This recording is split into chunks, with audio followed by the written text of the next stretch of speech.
Welcome to Make Japa Great Again. Hare Krishna. So, in the Gita, Krishna mentions that the mind is always manufacturing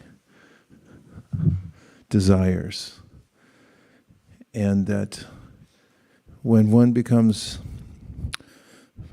practiced or able to not engage those desires, then one can begin to feel satisfaction. He says, Prajahati yada kaman sarvan partamanogatan atmanyeva atmana tushta stita pragnas tadochite. And he said, this is the meaning of being fixed in consciousness, stita pragna. And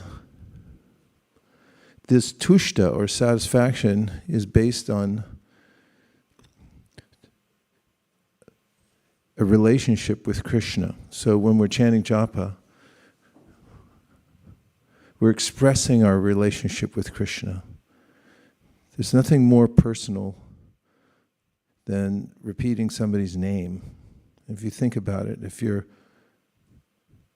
eager to meet somebody, or you're thinking about them favorably, and you're saying their name over and over again, that's quite a state of attachment. And this is an amazing practice, to sit and repeat the name of God over and over again with an appreciation. And there's 3 levels of appreciation, Krishna says, that one can meditate upon.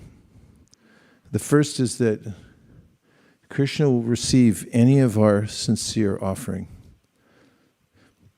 This bhoktaranya tapasam means that he has complete capability of taking from us whatever we offer, even if it's the most seemingly insignificant offering. He'll accept that. Most people can't do that. Not everyone can accept even great things from others, but Krishna has an unlimited capacity to love, and part of loving is accepting the gifts of those, even if they're slightly feeble, who are trying to love them. And the second is, and especially this is helpful in chanting japa, sarvaloka maheshwaram. The mind wants to control the world. And I continually engage with the mind because I'm thinking I have to arrange it myself in order for me to be happy. But in this admonition, Krishna gives us permission to just let him do it.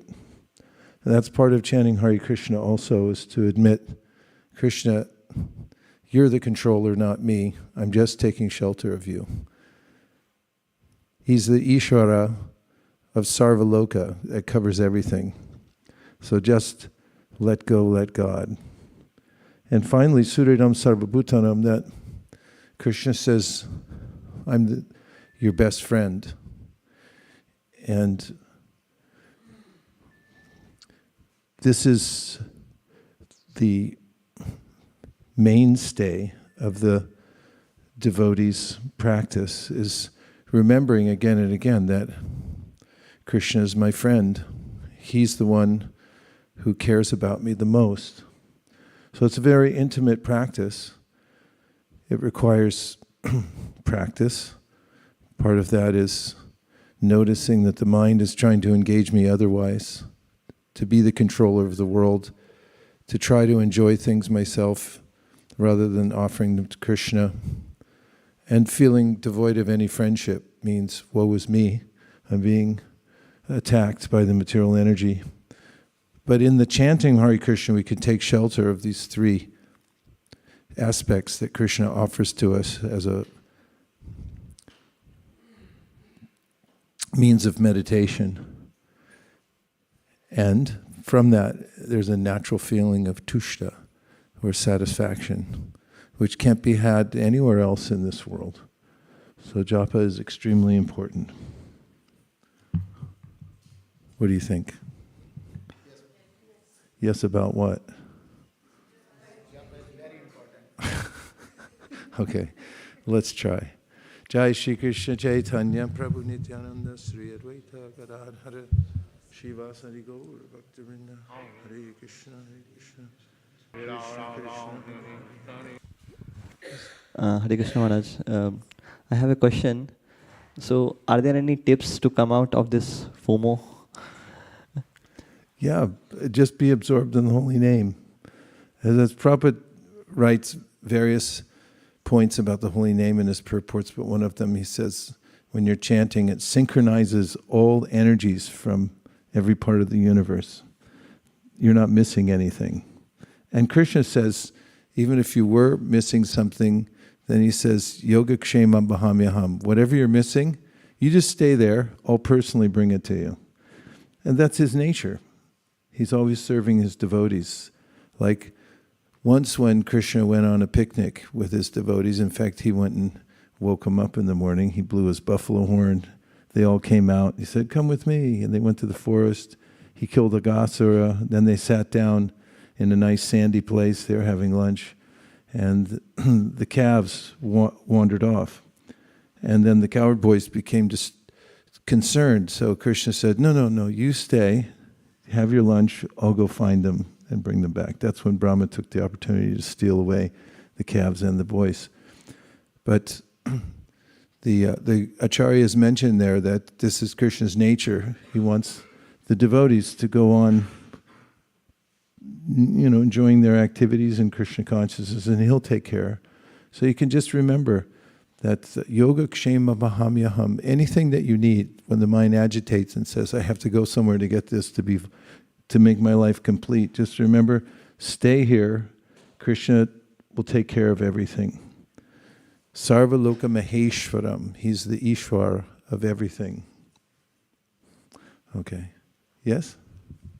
Hare Krishna Maharaj. Hare Krishna. Yes, yesterday I was experiencing FOMO, and I was, it was just a bad day, and I was just overthinking a lot, and I felt like, okay, I just moved in, I don't have a car, I don't have this, that, and thank you so much for bringing that up and reminding me that because we're all chanting, we are already complete, and we don't have to, we don't have to experience FOMO. Thank you so much for that.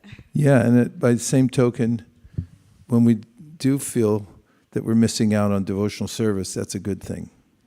It can be applied to the feeling that I wish I was with the devotees. I wish I was at the festival. I wish I was chanting right now. I'm having to do something else. And when we feel separation from our service, that's also good. It's transcendental.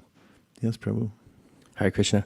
To add some context to FOMO, there's actually an opposite acronym of that. It's called JOMO, Joy of Missing Out. And it's a real thing, it is. And for introverts like myself, and kind of what you're describing, it sounds like a good place to be. Yeah. There's a way that when we have a taste for spiritual life, Krishna mentions in the Bhagavad Gita in the 2nd chapter, that's what's the time of awakening for all beings is night for the introspective sage. And I remember one day when we were living in Los Angeles, and I was walking to Mangalartik, and just as I was walking down the street, it was a Sunday morning, so it had been Saturday night, and I saw a car full of revelers, a big SUV, and you could hear the thumping, boom, boom, boom, boom, and they were looking at me as I was walking down the street, and I was looking at them like, where are you going? And they're saying, where are you going? They were going home to pass out, and I was going to the temple to dance. And so I felt JOMO, that thanks to Prabhupada, I'm going to Mangalartik, and they're coming back from the bars. So JOMO and FOMO. Hare Krishna. Let's try again. Yeah? Another point? Okay. Sign language. Hare Krishna. Please, everyone come in, make yourselves comfortable. Shri Krishna Chaitanya Prabhu Nityananda Sri Advaita Gadadhara Shivasari Gaur Bhaktivinod.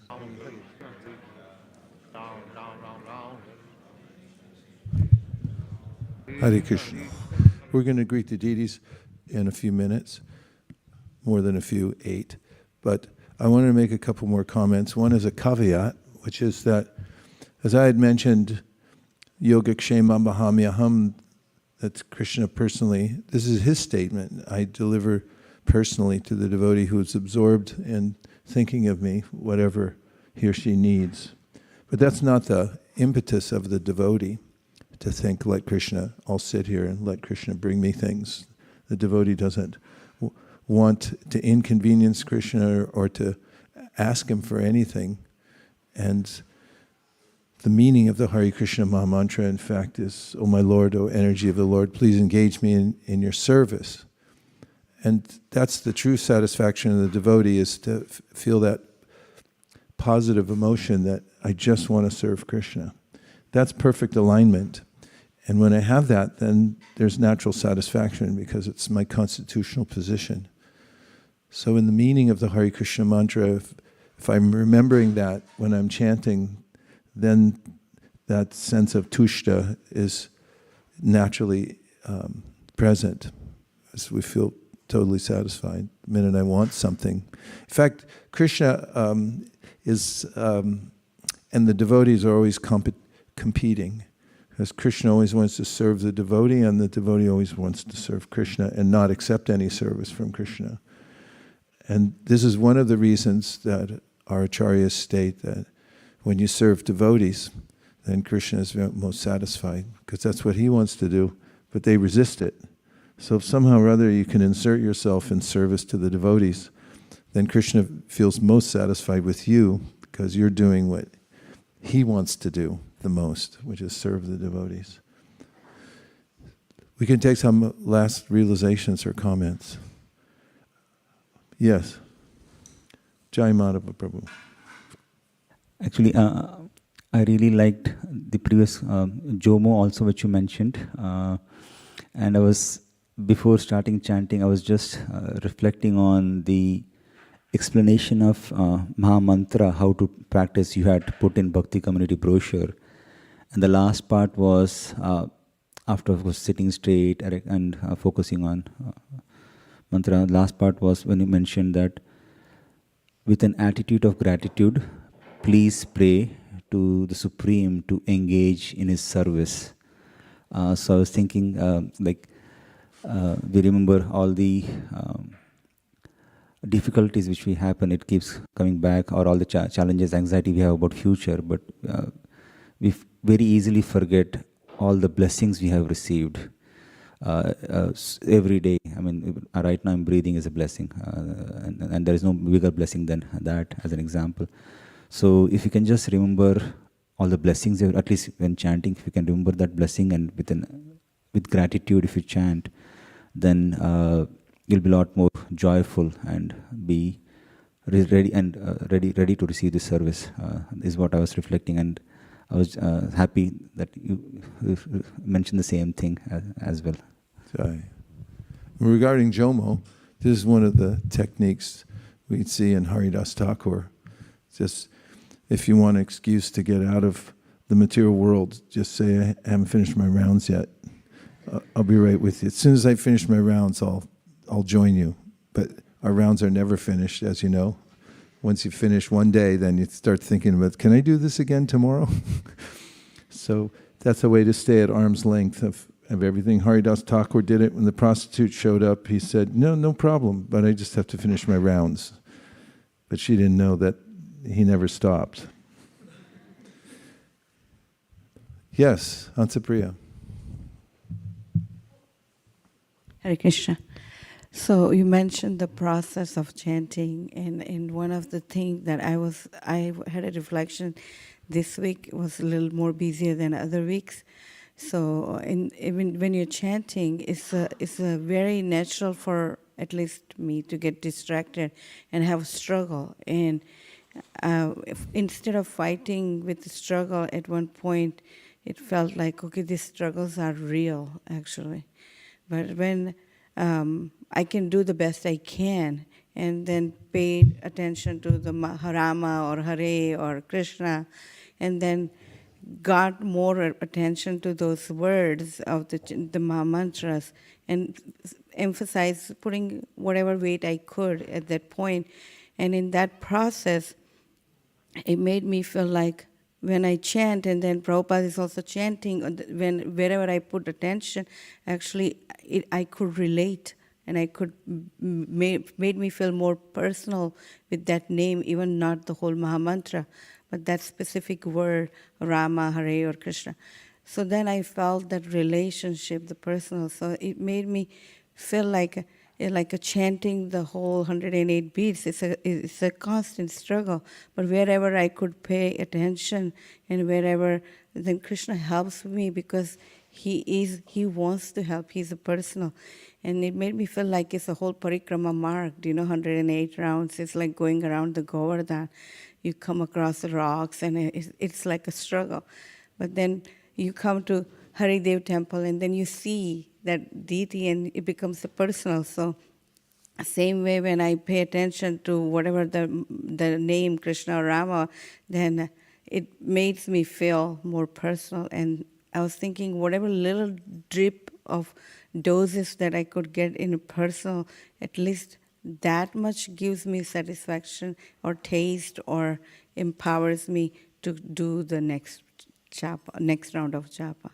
So thank you, Hatsapriya. That was a basket full of realizations, not the least of which was the put oneself on a IV drip. And this point about distraction, if you think about the word, it's the opposite of attraction. Our healthy state is to be attracted to Krishna, but then there's distraction where I forget about Krishna, and then I have to engage in the external energy and feel out of control. So we came and sat down together. This is a momentous occasion. Thank you, everyone, for being such stalwarts. Srila Prabhupada ki jai, Shri Harinam Prabhu ki jai, Gaur Bhaktivinod ki jai, Vanchakalpadruscha, Kripasinabheva Chapati.